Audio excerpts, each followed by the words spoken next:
Hi everyone, কেমন আছো তোমরা? আশা করছি সবাই খুব ভালো আছো। আমিও খুব ভালো আছি। আমি একটা নতুন রেসিপি নিয়ে তোমাদের সঙ্গে শেয়ার করতে চলে আসলাম। দেখো, আজকের একটা বাটা রেসিপি তোমাদের সঙ্গে শেয়ার করব। এটা হচ্ছে গলদা চিংড়ির মাথা বাটা। প্রথমেই দেখো, মাথাটাকে আমরা ভালো করে ধুয়ে বেছে নিয়েছি। আর এই চিংড়ি মাছের মাথার সঙ্গে বাটার জন্য আমরা পেঁয়াজ, লঙ্কা, ধনেপাতা আর গোটা রসুন নিয়ে নিয়েছি। আগে এগুলোকে সব একটা একটা করে ভেজে নেব, হালকা করে ভাজবো। প্রথমেই খুব ডিপ ফ্রাই করব না, হালকা করে ভেজে নিয়ে তুলে নেব। তারপরে আবার মাথা যখন ভাজবো তখন দেওয়া হবে। তো চলো, এগুলোকে আগে আমরা প্রথমে ভেজে নিই হালকা করে। তো এগুলো আমাদের ভাজা হয়ে গেছে, এবার আমরা তুলে নেব এগুলোকে।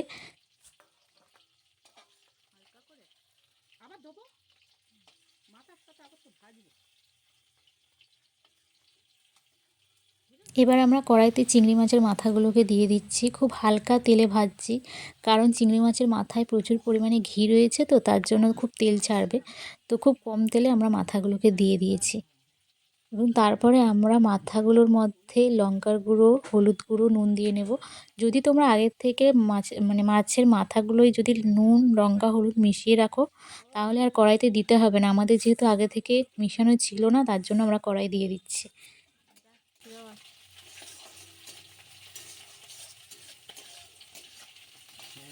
ঘি বেরোচ্ছে রে মা, বলছি তো,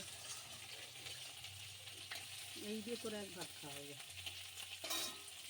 মাথাগুলো ভাজা আমাদের হয়ে গেছে। আর আগে ভেজে রাখা যে লঙ্কা, পেঁয়াজ, গোটা রসুন, সেগুলোও আমরা মাথার সঙ্গে দিয়ে দিচ্ছি ভালো করে ভাজার জন্য। তো এগুলো 2-4 মিনিট একটু নেড়ে চেড়ে নেব মাথার সঙ্গে, তারপরে আমরা তুলে নেব। তোমরা সমস্ত কিছু ভেজে নেওয়ার পরে মিক্সারেও তোমরা পেস্ট করতে পারো, কিন্তু মিক্সারের থেকে শিলে বাটলে বেশি টেস্ট হয়, তো তার জন্য আমরা এটা শিলেই বাটবো। তোমরা চাইলে মিক্সারেও বাটতে পারো। তো তারপরে দেখো, এখানে ধনেপাতা কুচিয়ে রাখা ছিল, সেই ধনেপাতা কুচানোগুলোও দিয়ে দিলাম। তোমরা চাইলে যখন বাটবে তখন তোমরা দিতে পারো। আমরা একটু কড়ার মধ্যে দিয়ে দিলাম যাতে নাড়াচাড়া হয়ে যায় একসঙ্গে। তো চলো, একটু নাড়াচাড়া করে এবার আমরা তুলে নেব।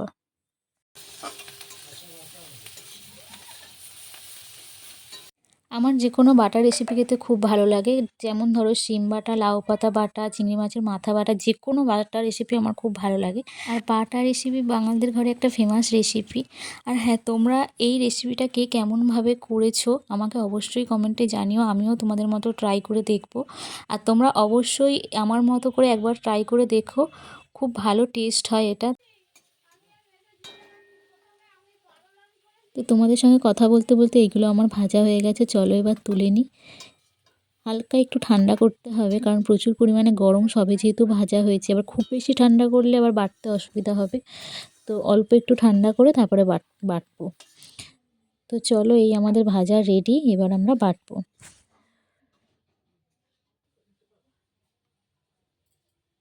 অল্প অল্প করে বাটো, তাহলে তোমার শিলে পড়বে না। কাপড়টা দিয়ে দিতে হবে, রাখলে হবে না।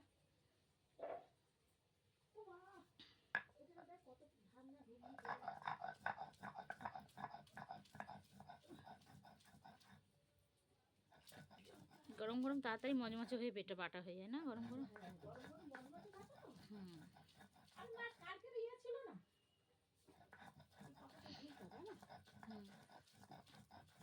এই যে আমাদের চিংড়ি মাছের মাথা বাটা একেবারে রেডি। তোমরাও অবশ্যই ট্রাই করো, করে আমাকে জানিও তোমাদের এই রেসিপিটা কেমন লাগলো। আমার তো হেভি লাগলো।